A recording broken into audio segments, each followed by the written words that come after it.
Don't forget to subscribe, leave a comment, and like the video so you won't miss our true horror stories. Have you ever experienced that feeling when your hair stands on end for no apparent reason? That feeling when every sense in your body screams at you to run, yet you can't see why.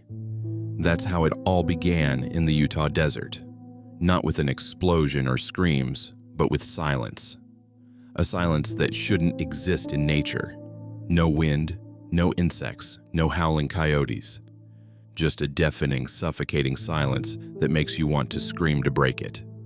My name is Captain Daniel Harris. 3 weeks ago, my team and I went into the desert. Only 2 of us made it back, and I'm still not sure we did. The things we encountered there, the things that followed us, don't belong in any military report. They don't belong in this world. The mission briefing was simple enough. Local ranchers had been reporting livestock deaths for months. Not just deaths, mutilations. Cattle torn apart with surgical precision, organs missing, blood completely drained. The kind of stuff that makes conspiracy theorists go wild about alien experiments. Command didn't buy the UFO angle, but they couldn't ignore 6 missing persons in 2 months either. All experienced hikers, all vanished without a trace in the same 50-mile radius. They assembled our team fast. Me, Sergeant Laura Mills, toughest soldier I'd ever worked with, could stare down a grizzly without blinking, and Private Ethan Carter, fresh out of training, eager to prove himself. Kid was maybe 22, still had that shine in his eyes that the desert hadn't beaten out of him yet. That would change soon enough.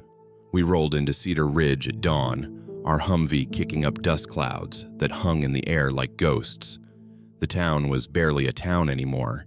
Maybe 30 buildings, half of them abandoned, windows staring at us like empty eye sockets.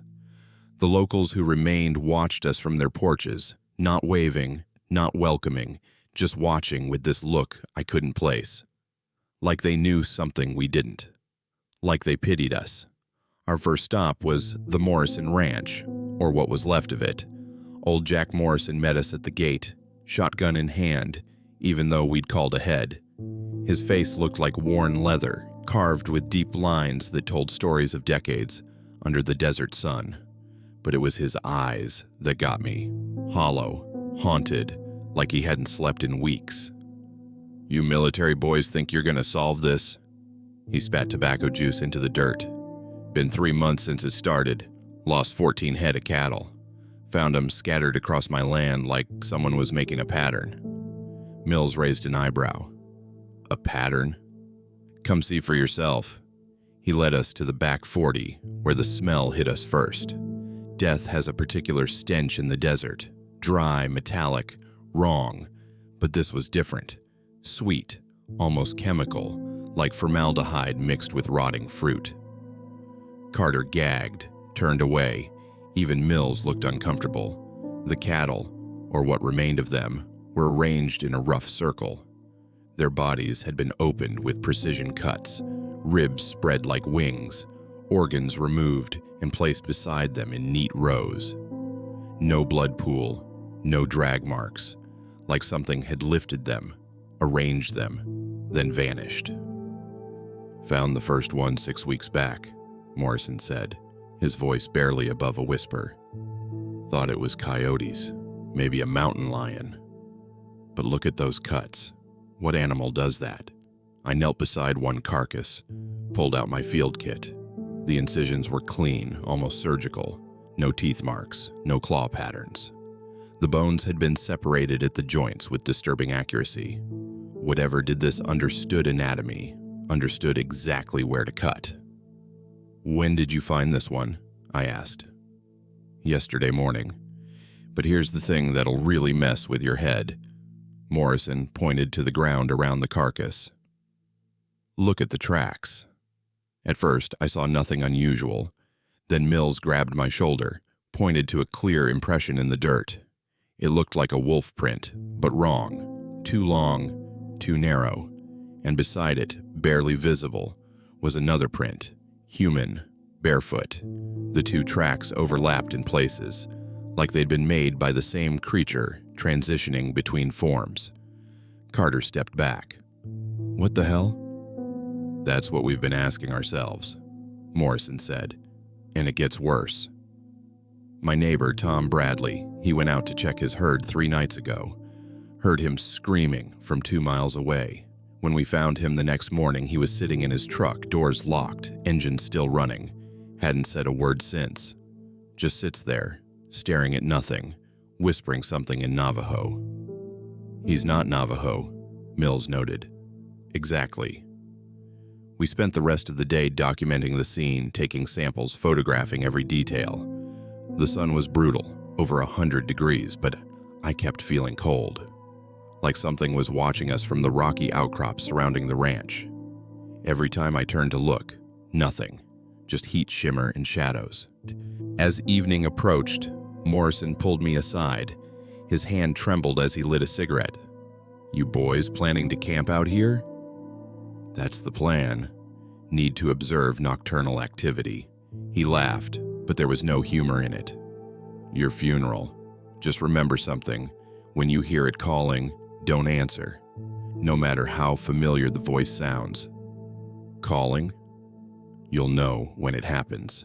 Sounds like someone you know, someone you trust, but it's not them. Never is. He looked me straight in the eye. The old-timers, the Navajo, they got a word for what's out here. Yee Naaldlooshii, Skinwalker, thing that wears the skin of animals, sometimes people. Most folks think it's just legend, campfire stories to scare kids. But I've lived here 40 years, Captain. Some legends got teeth. I wanted to dismiss it as local superstition, stress from losing livestock. But something in his voice, the absolute certainty, made my skin prickle.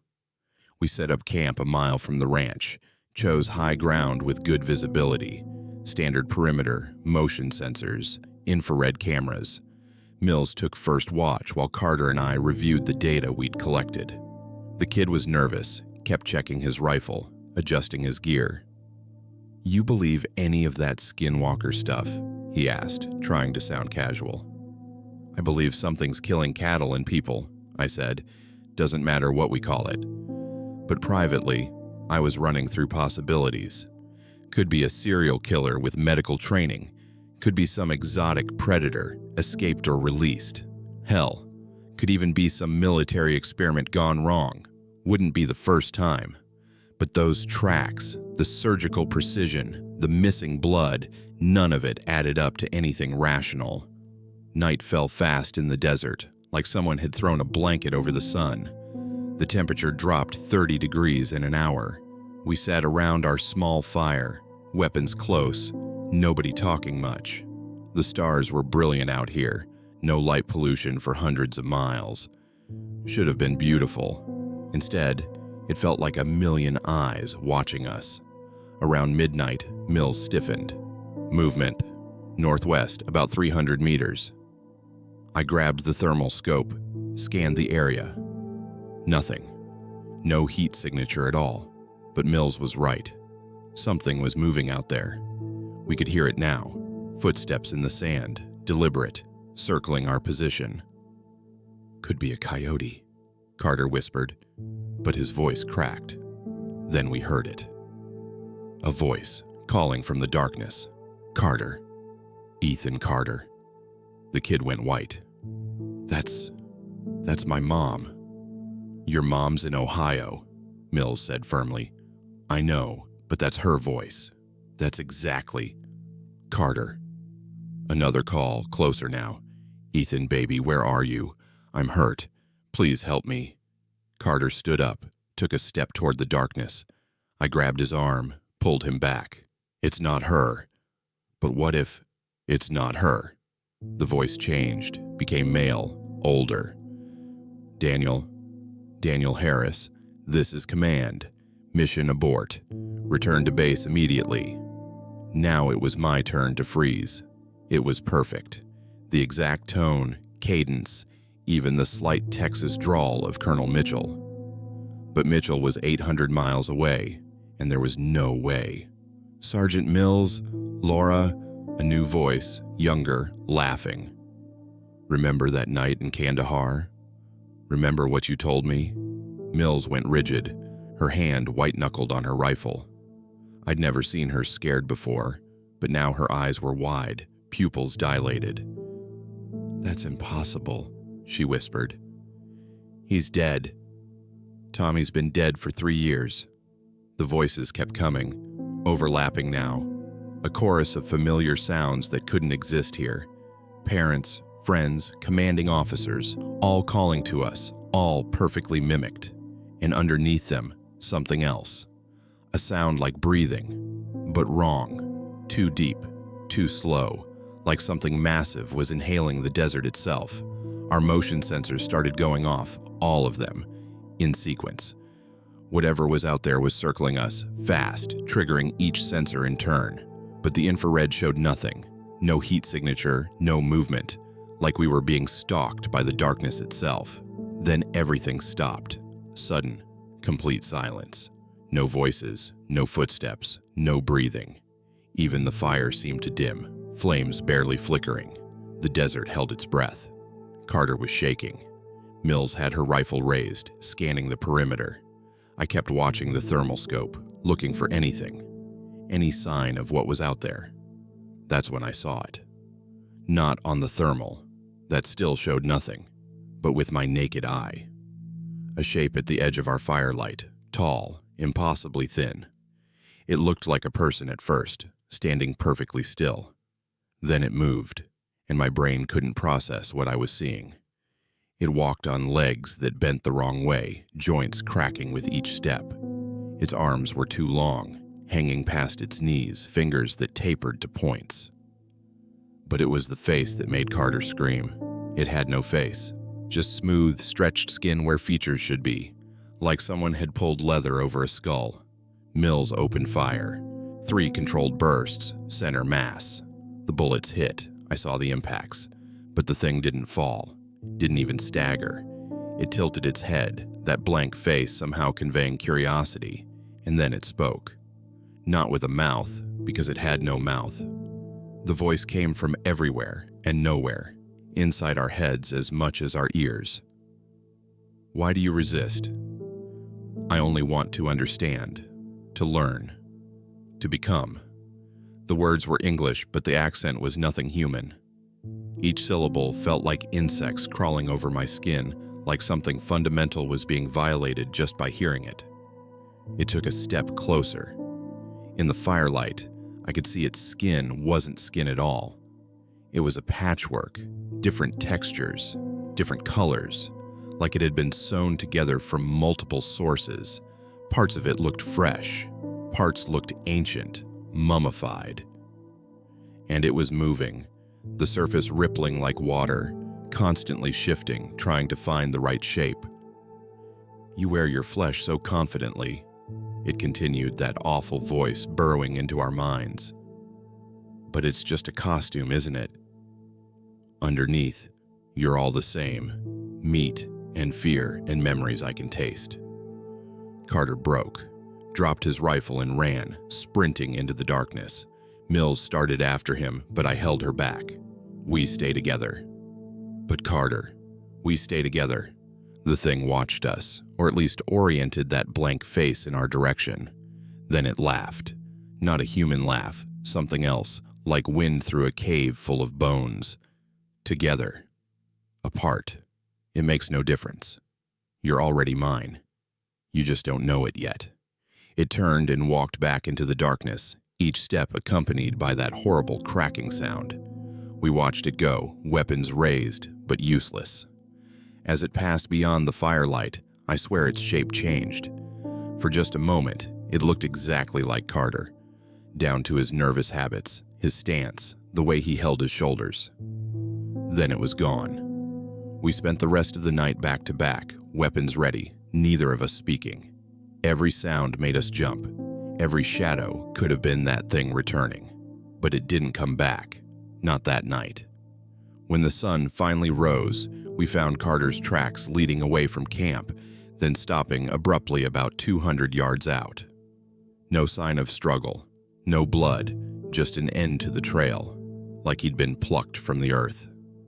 But there were other tracks there too, those same impossible prints, wolf and human combined, leading away into the rocky badlands where even the morning sun couldn't quite reach. Mills looked at me, and I saw my own thoughts reflected in her eyes. We should leave. Pack up, drive out, report that the mission was a failure. Let someone else, someone with heavier weapons and more bodies, deal with whatever this was, but we both knew we couldn't. Carter was out there, maybe alive, maybe something else now. And that thing, whatever it was, it knew us now. Knew our voices, our fears, probably our memories. If we left, it would follow. Or worse, it would keep taking people, wearing their faces, spreading like a disease through the desert communities. We go after him, I said. Mills nodded, no hesitation. We go after him. We packed light, water, ammunition, basic medical supplies. Left a message at camp for anyone who might come looking. Then we followed those impossible tracks into the Badlands, into the maze of red rock and shadow, where the maps stopped making sense and the sun never quite seemed to reach the ground. The barren land swallowed us whole. Walls of red rock rose up on both sides, contorted into shapes that hurt to look at directly.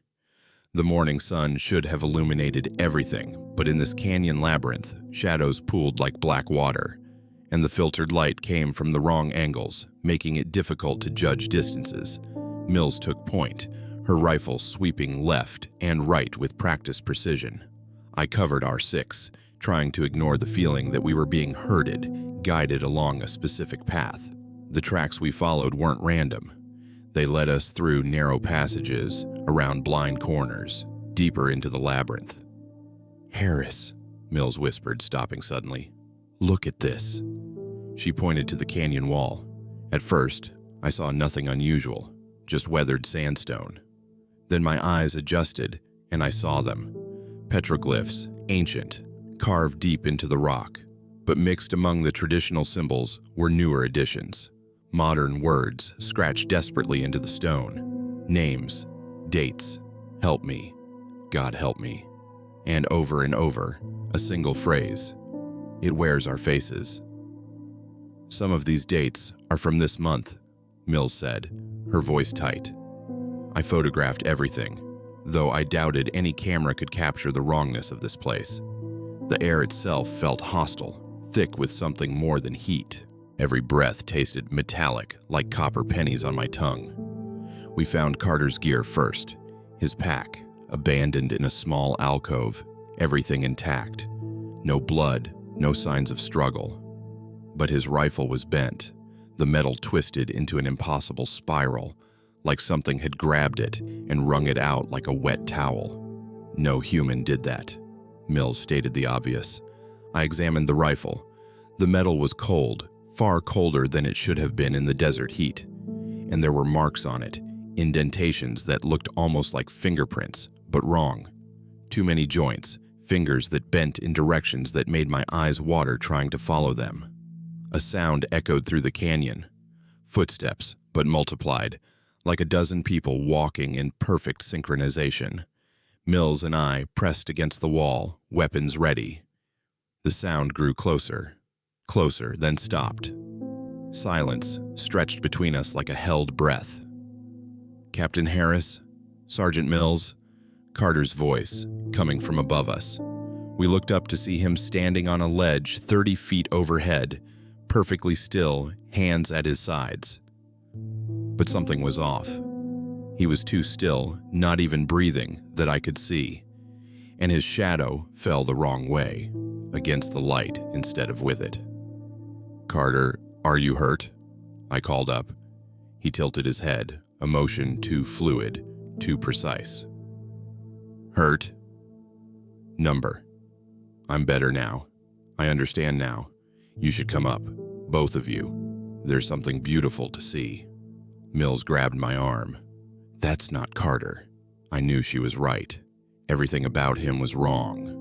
The way he stood, the cadence of his speech, even the way his uniform fit. It was like looking at a photograph of Carter rather than the person. "What did you do with him?" I demanded. The thing wearing Carter's face smiled. Not Carter's nervous, boyish grin, but something else. Something that had too many teeth.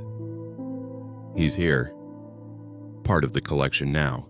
Part of me. Would you like to see? It stepped back from the ledge, disappearing from view. We heard movement above us, rocks shifting, then nothing.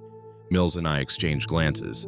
We both knew it was a trap, but we also knew we couldn't leave without answers, without at least trying to find the real Carter.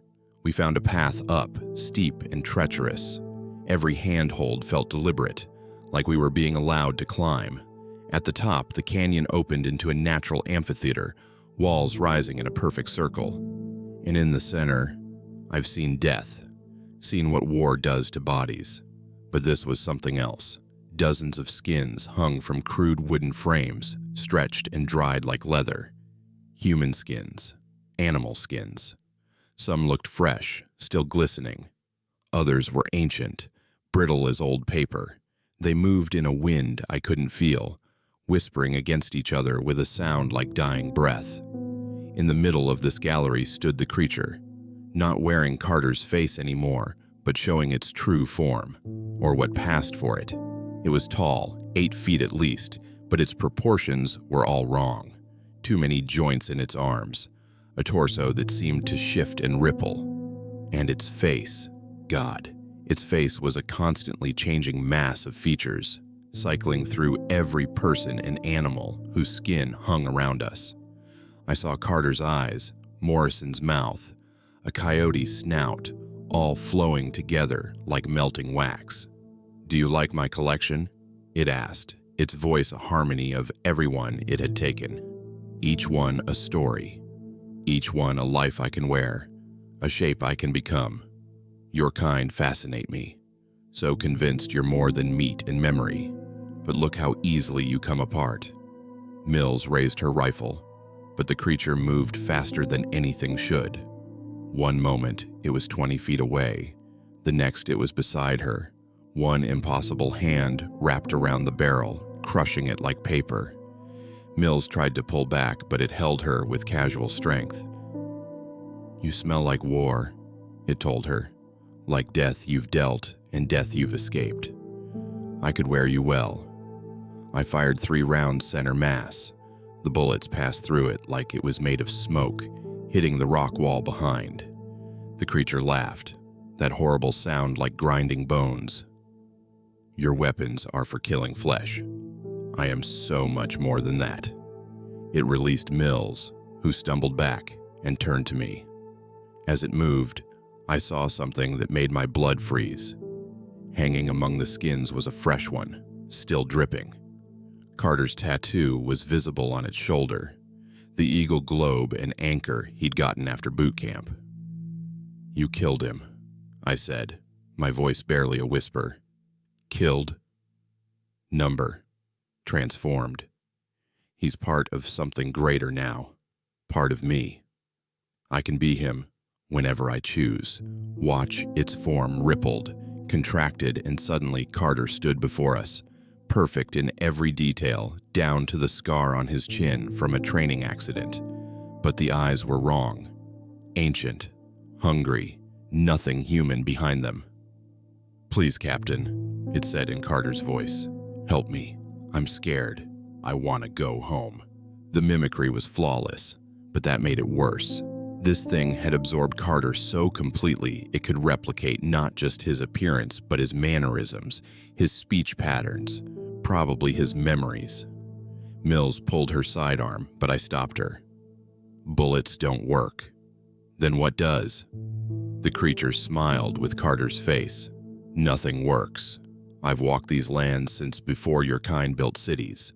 I've worn the faces of Spanish conquistadors, Apache warriors, Mormon settlers. Each one added to my collection. Each one made me stronger." It changed again, cycling through forms faster now.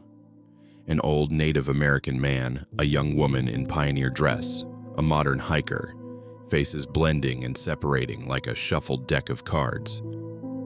"But you interest me," it continued, focusing on me. "Military, structured, disciplined. Your minds are harder to break, but so much richer when they do. Show me your fear, Captain. Show me what haunts you. Suddenly, I wasn't in the canyon anymore. I was back in Afghanistan, in that village where everything went wrong. Bodies in the street, children who'd been caught in the crossfire. My unit, torn apart by an IED. I could smell the smoke, taste the dust, hear Reynolds calling for his mother as he bled out in my arms. "No," I said, forcing myself back to the present. "That's not real. You're not real." But even as I said it, Reynolds stood before me, half his face gone, reaching out with blackened fingers. "You left me, Captain. You left us all." Mills grabbed my shoulder, shook me hard. "Harris, it's not real. Focus." The illusion shattered. We were back in the canyon, the creature watching us with something that might have been amusement. "Guilt," it said. "Such a powerful flavor. I'll enjoy wearing that when I wear your face." It took a step toward us. Mills and I backed against the wall, nowhere to run. This was it. This was how we died, in a canyon nobody knew about, killed by something that shouldn't exist. Then, I remembered Morrison's cigarette lighter, still in my pocket. An old Zippo, worn smooth by decades of use. Fire. One of humanity's oldest weapons against the darkness. I pulled it out, flicked it open. The tiny flame seemed pathetic against this ancient thing, but the creature stopped, tilted its head. "Fire," it said, almost curious. "How quaint." I grabbed one of the hanging skins, the driest one I could reach, and held the lighter to it. It caught instantly, flames racing up the brittle material. The creature screamed, a sound that wasn't quite human or animal, but something older, more primal. The burning skin writhed like a living thing, and where the flames touched, the creature's form flickered, destabilized. "Burn them all," I shouted to Mills. She understood immediately, pulled out her own lighter, a plastic bic, and started setting fires. The skins caught quickly, too quickly, like they'd been waiting to burn. The amphitheater filled with smoke and screams, not from the creature but from the skins themselves, like each one contained a trapped soul finally being released. The creature's form was coming apart, features sliding off like wet paint. It lunged at us, but its movements were erratic now, uncoordinated. Mills and I dodged, kept lighting fires, turning its collection into an inferno.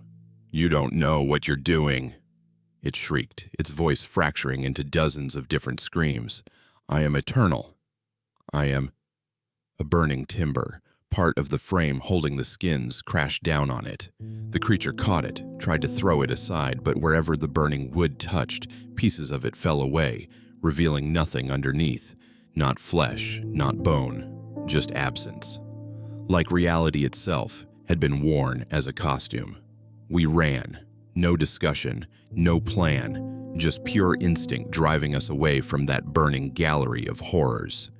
Behind us, the screaming continued, rising in pitch until it became something beyond sound, a vibration that made my teeth ache and my vision blur. The canyon itself seemed to react, walls shuddering, rocks falling. We sprinted through passages that hadn't been there before, or maybe had always been there, hidden until now.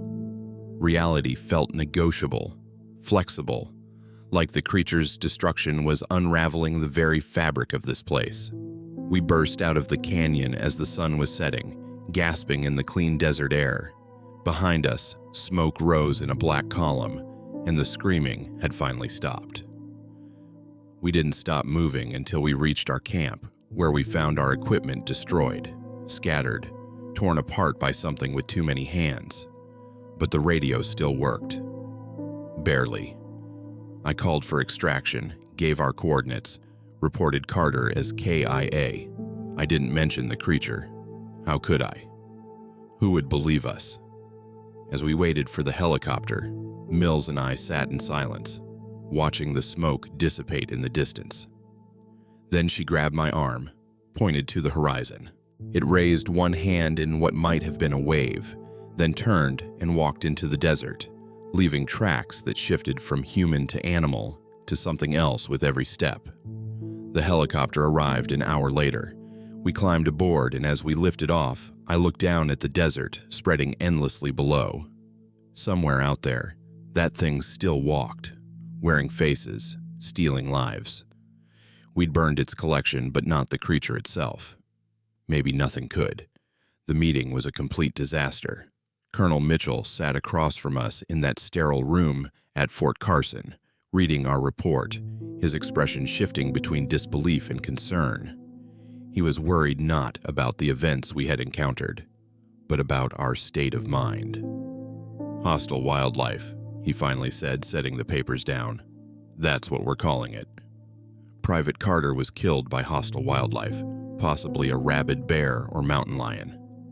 "Sir, there are no bears in that part of Utah," Mills said, her voice carefully controlled. "There are now, Sergeant." The message was quite clear. The story was obvious. Carter died a hero, killed by an animal while investigating complaints from farmers. Mills and I were dying of exhaustion and dehydration. Our statements were unreliable. The burns on our hands from starting the fire, sunburn, the video footage we got from our equipment. It was corrupted due to electromagnetic interference. They gave us 2 weeks mandatory leave, sessions with the base psychiatrist, and a warning to never discuss the mission publicly. Mills was transferred to a training position at Fort Benning. They offered me early retirement with full benefits. I almost took it. But I couldn't stop thinking about that thing in the desert. Couldn't stop dreaming about Carter's voice calling from the darkness. About skins hanging like laundry. About something ancient wearing faces like masks.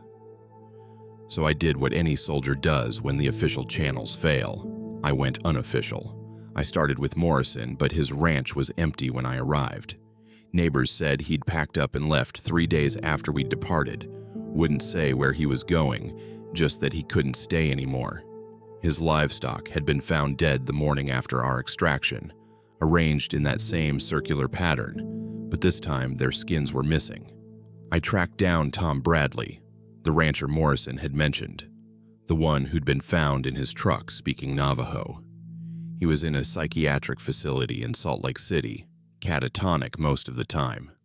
But when I showed him a photo of the canyon where we'd found the creature, he started screaming, clawing at his own face until orderlies had to sedate him. Before they dragged him away, he grabbed my arm with surprising strength and whispered, "It knows you now. It tasted your fear. It will come for you when you're alone." 3 weeks into my investigation, I started noticing things, small at first. My apartment door unlocked when I knew I'd locked it. Items moved slightly, just enough to notice. Food in my refrigerator I hadn't bought. And sometimes, late at night, I'd hear footsteps in my hallway that stopped right outside my door. I installed cameras, motion sensors, the works. They showed nothing, but the incidents continued. Then one morning, I found a message written in dust on my bathroom mirror. "You burned my children. Now I'll wear yours." I don't have children, never married, no kids. But the threat was clear. It was coming for everyone I cared about. I called Mills, warned her. She laughed it off at first, said I was being paranoid, but then she mentioned something odd. New recruit in her training class, perfect soldier, followed every order without question, never seemed to tire. And his eyes, she said, his eyes were wrong, too old for his face. I drove to Fort Benning that night, 14 hours straight, stopping only for gas. By the time I arrived, Mills was dead. Training accident, they said. Live fire exercise gone wrong. The recruit who'd concerned her was missing, AWOL, vanished without a trace. But I found something in Mills' quarters, hidden in her footlocker. A note in her handwriting. Harris was right. "It's here. Trust no one." The funeral was closed casket. The damage was too severe, they said. But I knew the real reason. There was probably nothing in that casket at all.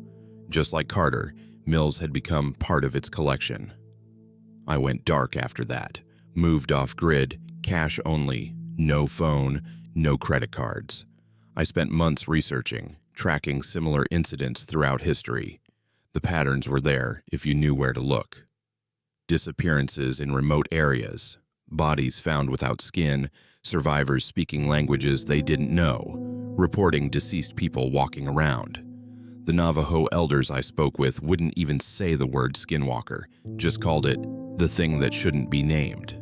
One old man, after much persuasion and respectful offering of tobacco, told me a story his grandfather had passed down. It was human once, he said, eyes focused on something beyond me.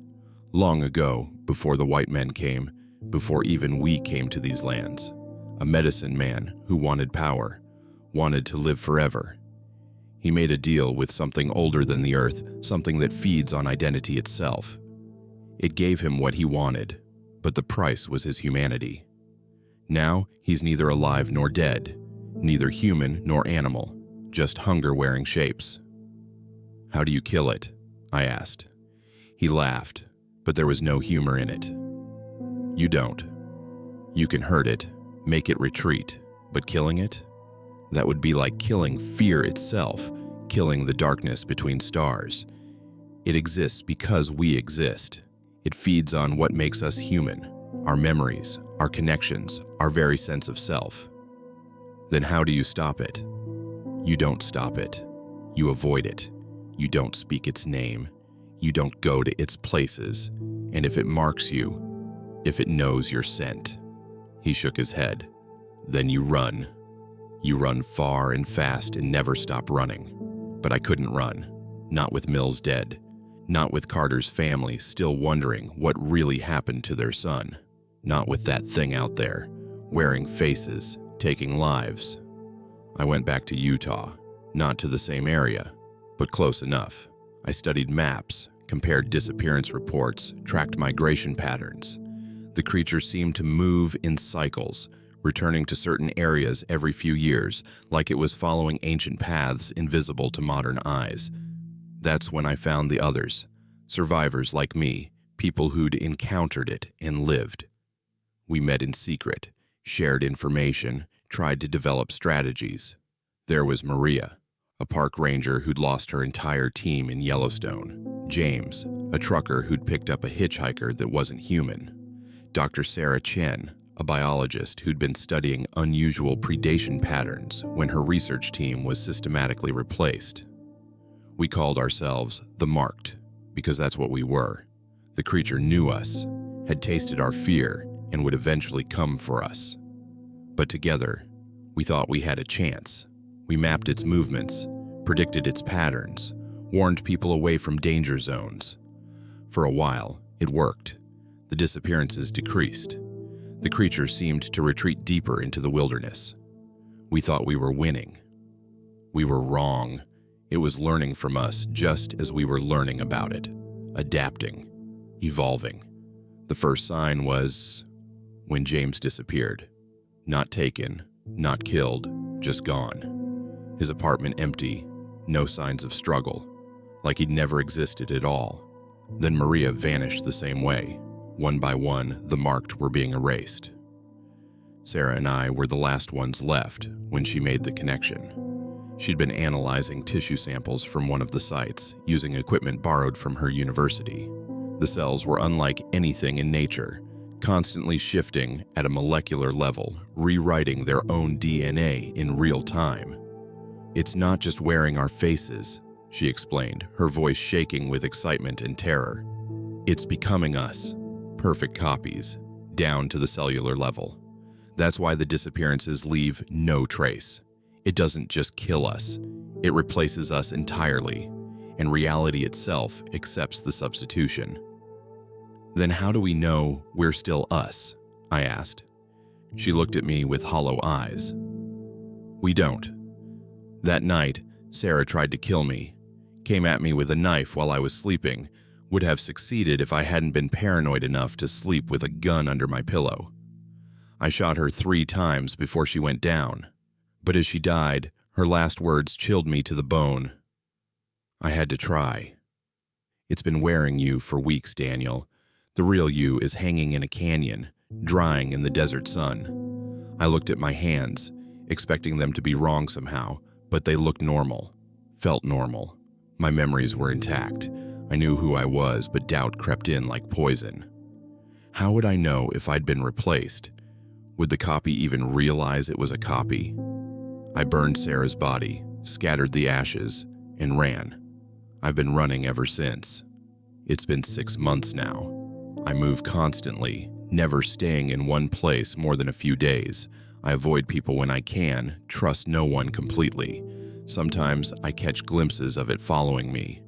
A face in a crowd that doesn't quite fit. An animal watching from the tree line with too much intelligence in its eyes. Once, I swear I saw myself walking down the opposite side of a street in Denver, perfect in every detail except for the way it moved, too fluid, too precise. The worst part is the doubt. Every morning I check myself in the mirror, looking for signs that I'm not me anymore. I test my memories, recite facts only I would know, but what if the creature took those memories too?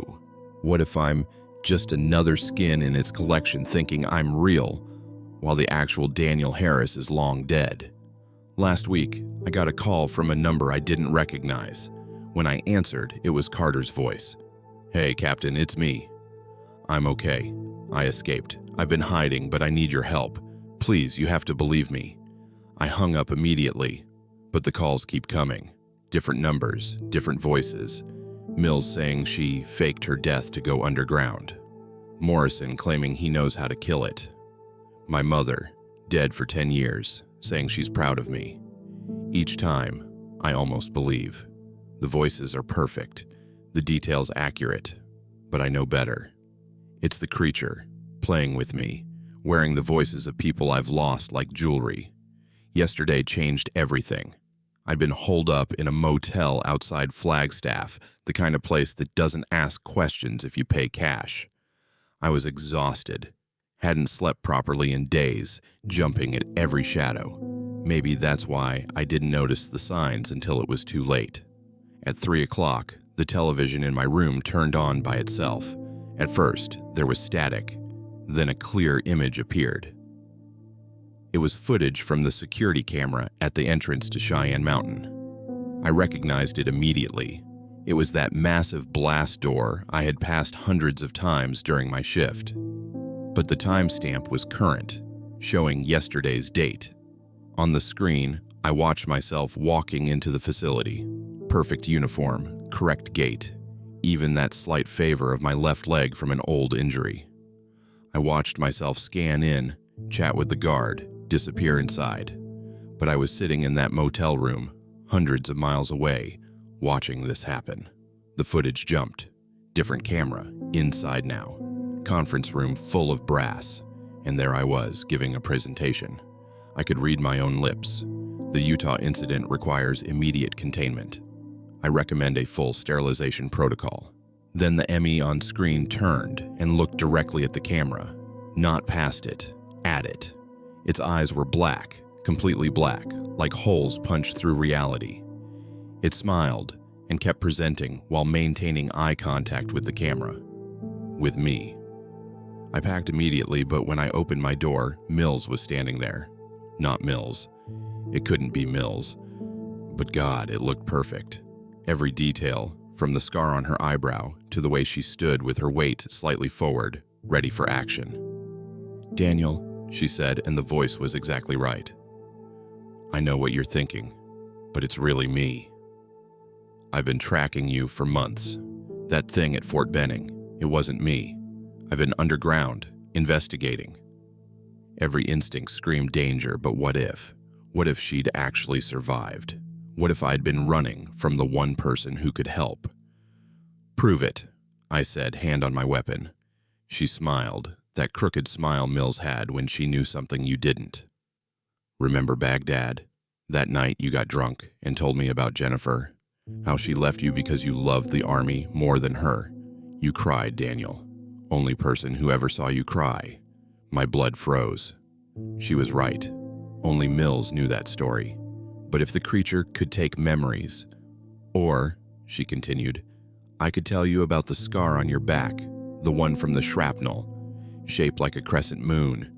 You're embarrassed by it. Always keep your shirt on, even in 100-degree heat. Details. Perfect details. Things only Mills would know. But I'd learned not to trust perfection. If you're really Mills, I said slowly, then you know what we promised each other. Her expression didn't change.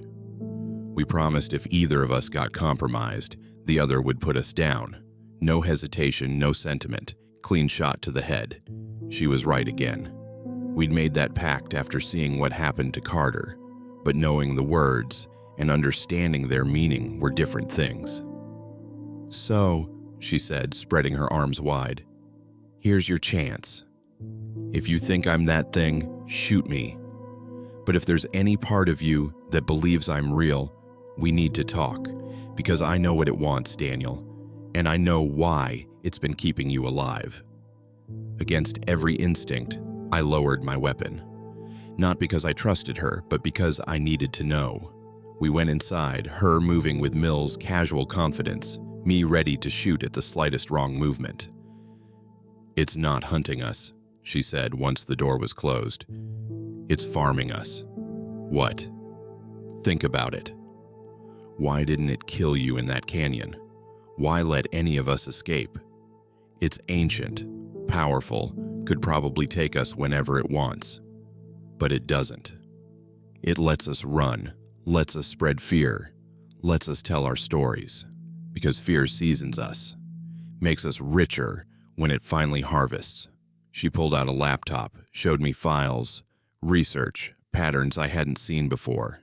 Migration routes that didn't just follow the creature, but its survivors. Every person who'd encountered it and lived became a beacon for others. We drew people to us, other investigators, other soldiers, creating a network of fear and paranoia that the creature could feed on. We're not survivors, she said. We're bait. Living lures to draw in more victims. And the best part? We do it willingly, thinking we're fighting back. The logic was horrifying in its simplicity. Every meeting of the marked, every attempt to warn others. We'd been serving its purpose, gathering prey. But there's more, she continued, and her expression changed. Became something I'd never seen on Mills' face before. Hunger. It offered me a deal, Daniel. Stop running, stop fighting, and join it. Become one of its collectors, helping it gather skins. In exchange, I get to keep my consciousness, my memories, my sense of self, forever. I reached for my gun, but she was faster, always had been. The laptop slammed into my head, and I went down hard. When my vision cleared, she was standing over me. But her face was wrong now, features sliding, melting, reshaping.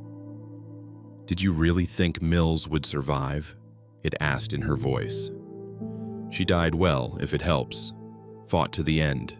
Her strength made her essence particularly sweet.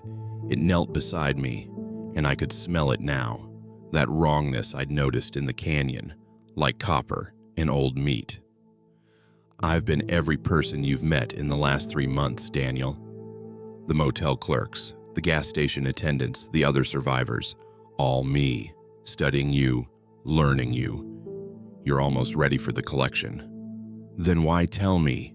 I gasped out. Because fear makes the skin softer, easier to peel. And you need to understand something. You were never going to win.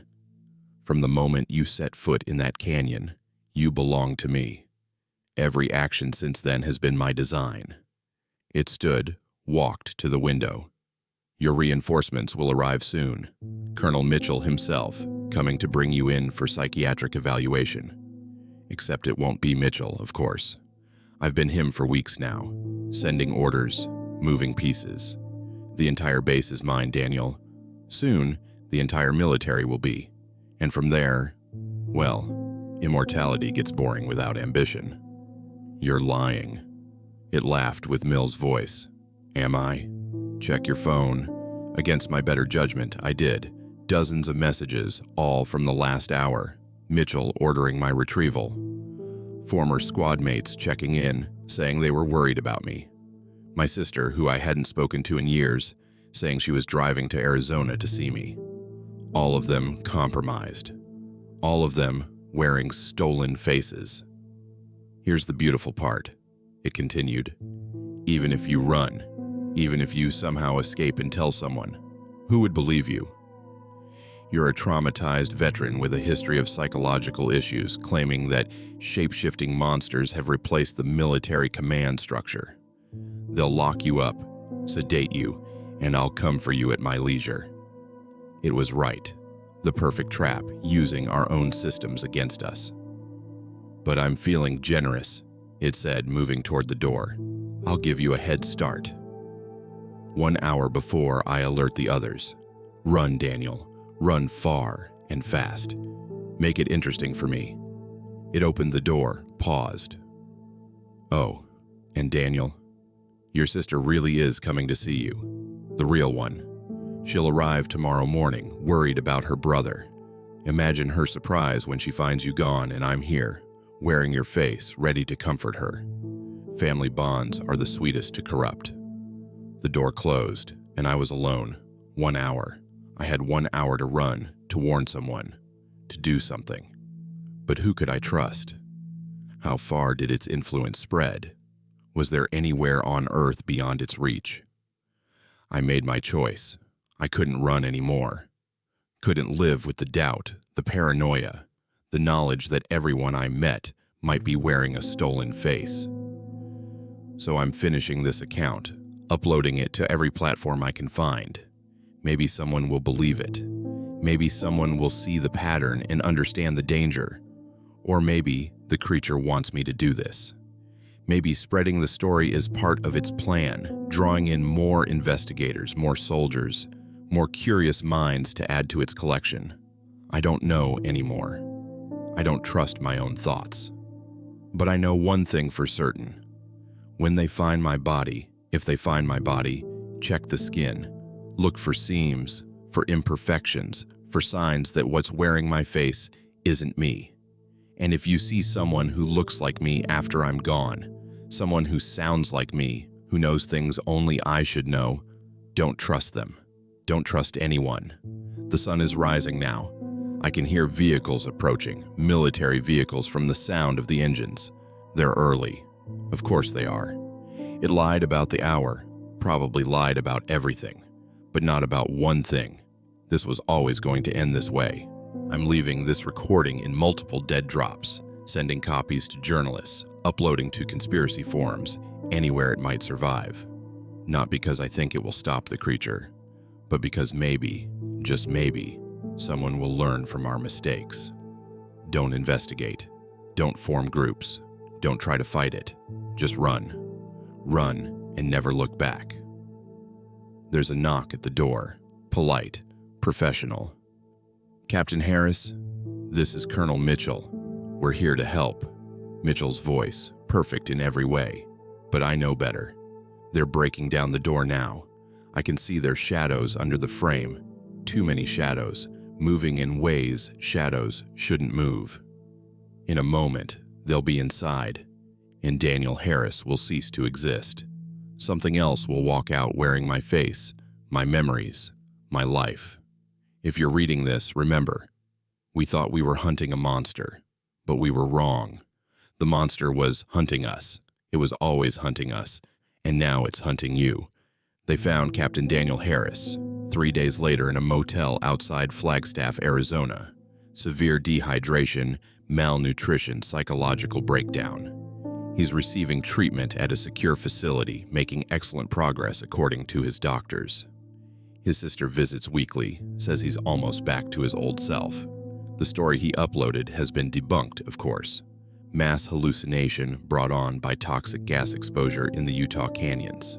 The military confirmed that Private Carter died in a training accident, Sergeant Mills in a separate incident. Tragic, but not unprecedented. Captain Harris himself has retracted his claims, admitting he was suffering from PTSD-induced psychosis. He's grateful for the treatment, eager to return to duty. The doctors say he'll make a full recovery. He smiles a lot now. Perfect, practiced smiles. His eyes are clear, focused, completely sane. Sometimes, late at night, the other patients report hearing him talking to someone in his room. Different voices, they say, like he's having a conversation with multiple people. But when staff check, he's always alone, sleeping peacefully. Last week, 3 more patients were discharged, fully recovered, ready to return to their lives. Their families say they've never seemed better, more focused, more purposeful. The doctor overseeing the ward has started a new treatment program, revolutionary, he calls it, based on identity reconstruction and memory integration. Early results are remarkable. Patients are leaving completely transformed. Applications for the program have increased dramatically since Captain Harris's story went viral. People want to know what really happened in Utah. They want to investigate for themselves. The program has expanded to facilities in 12 states. Soon, it will be nationwide. The transformation is spreading, one patient at a time, one face at a time, one skin at a time. And somewhere in the Utah desert, in a canyon that doesn't appear on any map, new skins are drying in the sun. Fresh additions to an ancient collection that grows larger every day. The Navajo elders don't go into the desert anymore. They know what walks there, wearing faces, stealing lives. They know the old warnings were true, that some things should never be named, never be sought, never be found. But you didn't listen to the warnings, did you? You read this whole account, every word, drawn in by curiosity and fear. And now you know the truth. Now you've seen the pattern. Now it knows you're watching. Now it's watching back. And one day, maybe soon, maybe years from now, you'll meet someone new, a neighbor, a coworker, a friend. They'll seem perfect, almost too perfect. They'll know things they shouldn't know, appear in places they shouldn't be, and you'll remember the story. You'll remember Captain Harris's warning, but by then, it will be too late. It's always too late, because the moment you know about it, truly know, you become part of its story. Another thread in its web, another skin for its collection. So if you're smart, you'll forget you ever read this. Delete the file, clear your history, pretend it was just another creepy story on the internet. But you won't forget, will you? You can't. And that's exactly what it's counting on. Sweet dreams.